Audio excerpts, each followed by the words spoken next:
सासू माँ बदल गई।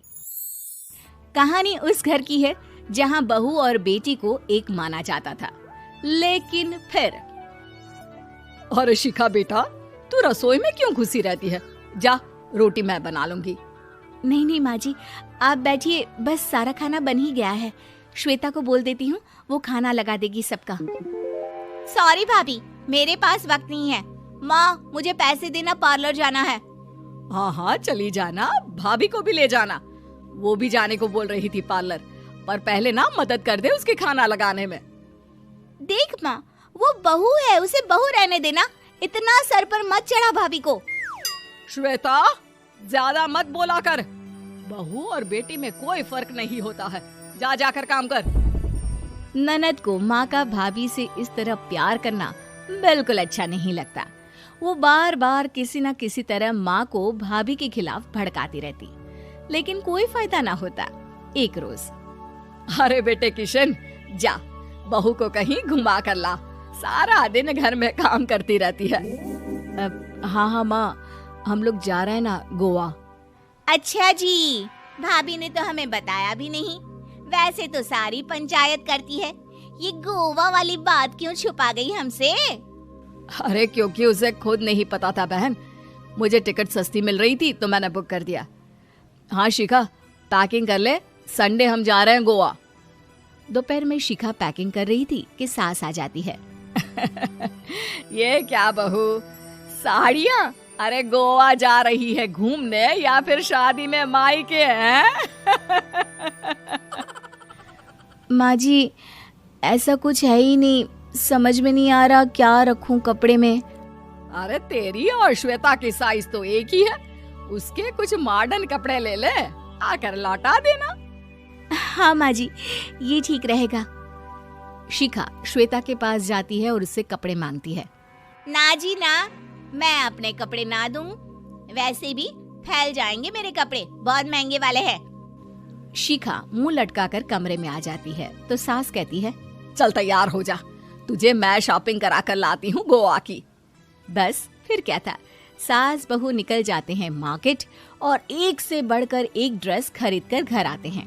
पहले बता देती कि नए कपड़े दिलाने वाली है भाभी को, तो मैं अपने ही दे देती ना भाभी को, मुझे दिला देती नए कपड़े। देख श्वेता, परिवार का मतलब सबके साथ रहना होता है, ना कि सिर्फ अपना सोचना। वैसे भी तुझे अच्छे संस्कार सीखने चाहिए। और रही बात कपड़ों की, तो शिखा, आज से घर पर भी तू मॉडर्न कपड़े ही पहनेगी। कोई जरूरत नहीं है ये साड़ी वाड़ी लपेटने की। अब क्या था, घर पर श्वेता और शिखा एक जैसे रहते। एक बार पड़ोसन आती है। अरे बेटा, अपनी माँ को तो बुलाना, जरा बात करनी है। शिखा सास को बताती है और रसोई में चली जाती है। ये आपकी बेटी बहुत बड़ी हो गई है, इसके लिए एक रिश्ता है, कहो तो बता दूं। ये बेटी नहीं बहू है, घर में सब एक जैसा ही रहता है। वैसे मेरी बेटी भी बड़ी हो गई है, कोई रिश्ता हो तो जरूर बताना। पड़ोसन रिश्ता लेकर उन लोगों के घर आती है। तब श्वेता की होने वाली सास कहती है, तो ये घर है, कितने मंजिल का है? और ये बहू ने आपकी क्या पहन रखा है, जीन्स टॉप? अरे भाई, साड़ी वाड़ी नहीं है क्या इसके पास? देखिए, सर्दी है तो साड़ी में बहू कैसे मैनेज करती, वैसे पहनती है साड़ी भी। देखिए, हम लोग ठहरे पैसे वाले लोग, कोई कमी नहीं है हम लोगों के पास पैसों की, बहुत पैसे हैं, जमीन, नौकर चाकर, कार, सब कुछ है, लेकिन घर में संस्कारी बहू चाहिए, समझ रही हैं ना आप? सास कुछ कहती कि श्वेता बोल पड़ती है, हाय रे, नौकर चाकर से लेकर जमीन, कार, पैसा, हाँ, मुझे रिश्ता मंजूर है मुझे। अरे रुक जा श्वेता, मैं बात कर रही हूँ ना। देखिए, हम लोगों के घर इतनी आजादी नहीं मिलेगी। अरे हाँ कर देना माँ, हाँ कर दे जल्दी से। सास क्या करती, बेटी की शादी ऐसे घर में कर देती है जहाँ ना उनके विचार मिलते हैं और ना ही आचार।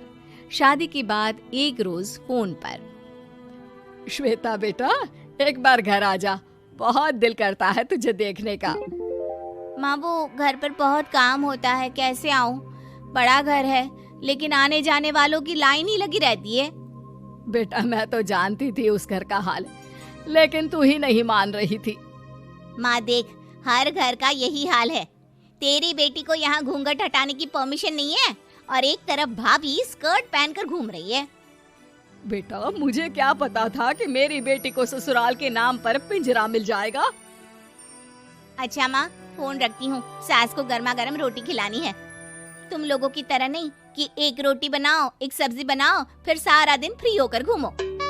सास फोन तो रख देती है, लेकिन सोच में पड़ जाती है कि एक तरफ बेटी जिसे कोई आजादी नहीं, वहीं दूसरी तरफ बहू जिसे देखकर लगता ही नहीं कि उसकी शादी भी हुई है। अगले रोज। शिखा, अरे ओ शिखा। हाँ माँ, क्या हुआ? कुछ चाहिए आपको? मैं जिम जा रही थी। जिम के कपड़ों में बहू को देखकर सास को घूंघट में अपनी बेटी का ख्याल आता है। देख बहू, घर में बहू की तरह रहा कर। इतने टाइट कपड़े पहनकर जिम जाना पसंद नहीं मुझे। जा जाकर रोटी बना। रोटी? माँ अभी तो शाम की 6 बजे हैं, इस वक्त रोटी? अब क्या मेरे खाने पीने पर भी पहरा है? अरे जब मर्जी तब मैं अपने घर में खा भी नहीं सकती क्या? बहू को अजीब लगता है। वो समझ नहीं पाती कि जो सास कल तक इतनी सपोर्टिव थी, उन्हें अचानक से क्या हो गया।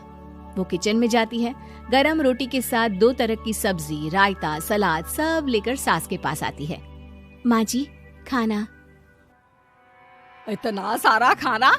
राक्षस समझा है क्या मुझे? रोटी मांगी थी मैंने गर्मा गर्म बस। पर माँ जी, रोटी खाती किससे आप? सब्जी तो बनानी थी ना। अरे भूख मर गई मेरी तेरी बहस से। जा जाकर काम कर, अंदर पूरी रसोई साफ कर। बहू अंदर चली जाती है। थोड़ी देर में श्वेता घर आती है। अरे शिखा, जल्दी से चाय ला, पकवान बना, मेरी बेटी आई है। अरे नहीं नहीं माँ, ड्राइवर बाहर खड़ा है। मैं तो घर का कोई सामान खरीदने के बहाने यहाँ आ गई हूँ, मुझे जाना होगा। अरे बेटा, पर कितने दिनों बाद देख रही हूँ तुझे, रहने आ जाना 2-4 दिन के लिए। आ जाऊंगी माँ, जब मेरी सास मरेगी तब। मैं तो रोज मन्नत मानती हूँ कि मेरी सास मर जाए तो अच्छा है। अच्छा चल, जा रही हूँ माँ। हे भगवान, कैसे कैसे दिन देखने पड़ रहे हैं मेरी बेटी को। सास अंदर जाती है, जहाँ श्वेता की जिम वाली सहेली का फोन आया होता है। क्या बात है, आज जिम नहीं आई? अरे पता नहीं यार, आज माँ को क्या हो गया अचानक। पर खैर कोई नहीं, लगता नहीं कि मैं अब जिम आ पाऊंगी। शिखा स्पीकर पर बात कर रही थी, जिसे सास सुन रही थी। यार ये सास ना होती ही ऐसी है। मैं तो कहती हूँ बुढ़िया जल्दी मरे और तू आराम से जिए। शिखा को सहेली की बात पर गुस्सा आ जाता है। माँ के मरने की कौन सा बच्चा दुआ मांगता है मोहिनी? आगे से ऐसी बात मेरे सामने मत करना। हमारे घर की शोभा ही माँ है। क्या हुआ जो थोड़ी सख्ती दिखा रही है? उसमें भी कोई ना कोई उनकी भलाई ही होगी। मैं तो कहती हूँ भगवान मेरे जैसी सास सबको दे, जो सिर्फ माँ की तरह है। सास वाली तो कोई बात ही नहीं है उनमें। सास ये बात सुन रही थी। उनकी आंख में आंसू आ जाते हैं कि क्यों वो बेटी की किस्मत में बहू को भी भागीदार बना रही थी। शिखा, अरे ओ शिखा, क्या हो गया? जिम नहीं जाना क्या?